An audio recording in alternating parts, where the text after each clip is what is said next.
Well, just allow me to say hello to everyone in the YouTube world. It's been a while since I've been on here.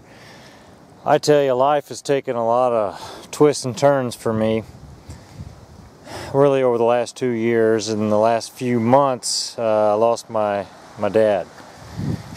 He passed away to lung cancer, and of course those months leading up to that, and then losing Dad, and right there at Christmas time, I tell you, that and everything else, the job's just demanding more and more all the time. It's just become a real challenge to get things up on YouTube. But I hope to start anew here with spring. Life is good, and things are starting to grow here in the orchard. Now, what I did in my orchard this winter was I took a very radical approach to fire blight because I had no choice. Any of you that have watched some of those videos that I made last year saw how I went after fire blight. And I tried to do it with more chemical control than I did just getting the stuff out of the orchard to begin with. And so I took something of a radical approach this year out of necessity. And I cut a lot of trees hard.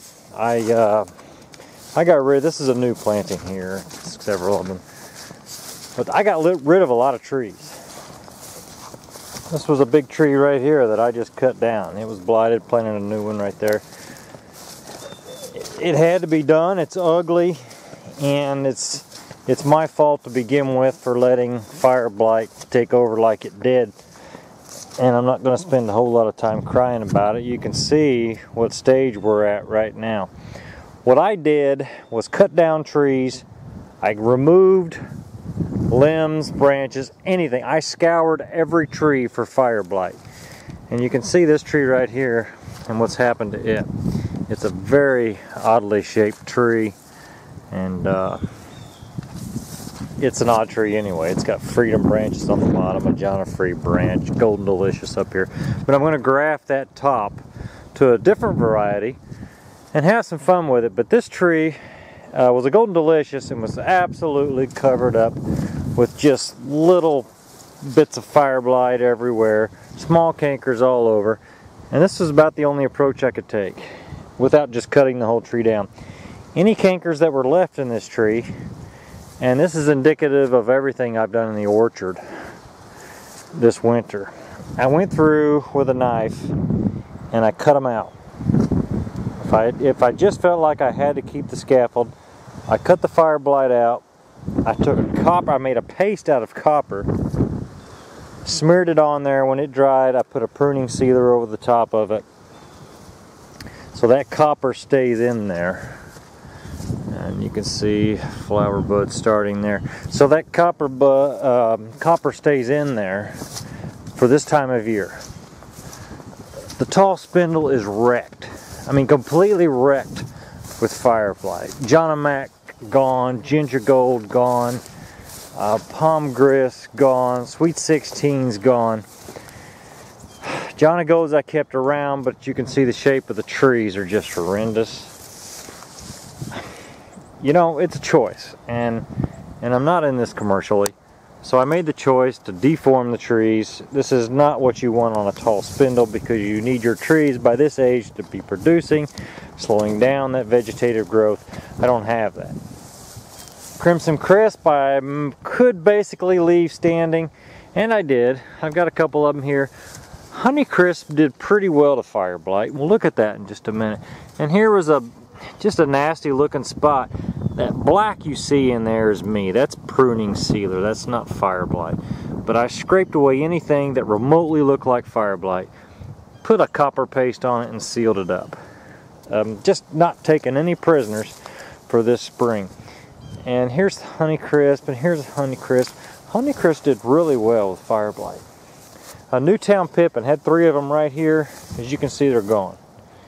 I had some suckers coming off the root bases, and so I kept those to graft onto a different variety. And Boss Coop was right here. It's gone. I cut down a tremendous amount of trees over the winter. Apple tree, well, a lot of trees. I did a lot of TSI work in the woods this winter. Here's some of the grafts for this year. Multiflora rose right there. We need to kill that lousy rotten. I've killed so many multiflora roses. And so, largely, after losing Dad, I spent a lot of my time in the woods and in the orchard, healing my trees and healing myself. And my self-healing in no way hinges upon these apple trees. There's a lot more to be said to that, and a lot higher power in control of that. But the orchard out here, things again aren't great. McFree, you saw me cut that down last year. I lost, if there's a lot of wind noise, I'm sorry, it is breezy. We just had about 3 inches of rain in the last 36 hours, and it's going to get a little bit chilly tonight and tomorrow. But we're on the back end of that front now. We're getting some wind and some cool weather. But that's an Empire here on the end, and I'm going to graft these two wine saps over to Empire and leave these wine saps here. But a lot of these trees on the vertical axis were affected. Anything that remotely looked like fire blight, I cut out. Any tree that I had issue with, I cut it out. Anything on a tree that remotely looked like fire blight, and this was fire blight, and this is a Liberty apple tree that is resistant to fire blight, but that was fire blight. That was a bit of a canker starting there, and I cut all around it, and a lot of that pruning cedar came off. If I recall, I did that on somewhat of a misty evening. I can still see some of the greenish right there, though. It tells me there's still some copper in there. Now, speaking of copper, this is past time to spray right here. That's past time to spray copper on your trees, because copper will damage these leaves. But with the rain, I didn't want to spray one day before a heavy rain. I did that last year and I lost all the copper. It was useless. So tomorrow we're going to dry out. Tomorrow I'm going to spray copper on all these trees. This is a Golden Delicious, and I can see some of the copper residual remaining here and over here. And like I said, I made a paste with it, and that paste does seem to stick around pretty good. But if there was any fire blight remaining, it was on these edges here. And that's where I still see the copper, and I still see the wound sealer. So I'm excited that that's still there. Now, who can remember this tree? This was Red Delicious, and this was the worst Red Delicious. I've bought Red Delicious in grocery stores that tasted better than these did right off the tree. This was a pitiful apple.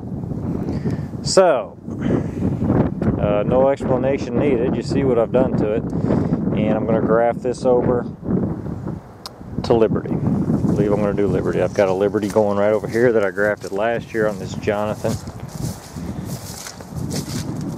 And I'm going to try to make a pretty good row of Liberty right through there. Some more on the vertical axis. See, things are really moving along. This is late for copper, no doubt about it. But I'd rather have russeted leaves, russeted apples, than I would fire blight. But I'm really enthused because anyone questioning this is broom sedge that I let grow up out here in the orchard last year. About midsummer I stopped mowing, and over on the other side I stopped a little earlier than that. I actually been through there with the mower at some point, but this stuff get about, well, it gets chest high on me in a lot of places out here. It's really good wildlife cover. What is this? Look, deer ate the metal tag off of it. You know, explain that to me. That's an Ashmead's kernel tree is what that is. It was blighted a little bit. Here's a little bit of that slurry. Now that copper has been on this tree for 4 to 5 weeks, and it's still there, and we've had some rains. So obviously the heavier you apply it, the more it'll stay on, and the more dangerous it is to your tree. I'm telling you, I missed I had to have missed something in this orchard, but boy, I don't think I missed much. I went after it all. And if there was stuff in the main stem, Spitzenberg here, if there was anything in that main stem, I just took it out. Just got rid of it. It's not worth it anymore. This is a rootstock. I'm going to graft onto that. Probably graft this tree right here, which was labeled as a stamen. It's a box store tree, labeled as stamen. We'll see if it is or not. It's probably a yellow delicious because everything in the world is yellow delicious. New plantings. You saw a couple of the new trees up on the hill there earlier. We're already almost 11 minutes into this video, so you saw some of those earlier. This is a wine crisp. Hoping for some fruit on this tree. Looks like I've got a couple of apple or flower buds, maybe. Yeah, there and there. So maybe we'll get some wine crisp. Don't hold your breath on that.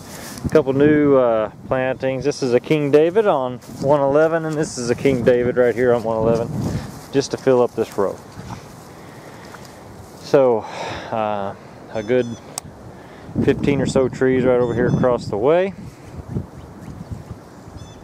And spring is springing, so that's where I've been. That's how I've been.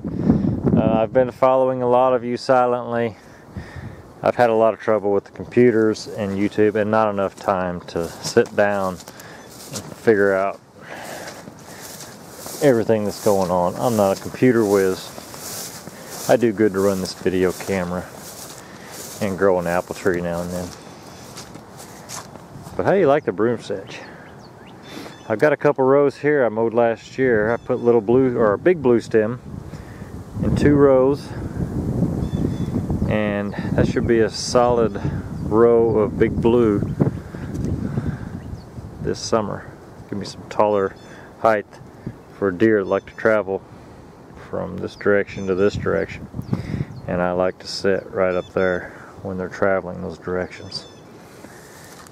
And all those deer that eat my apples will just flavor the meat a little better.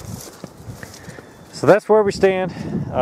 Hopefully I can get this video uploaded and we can all stay in touch.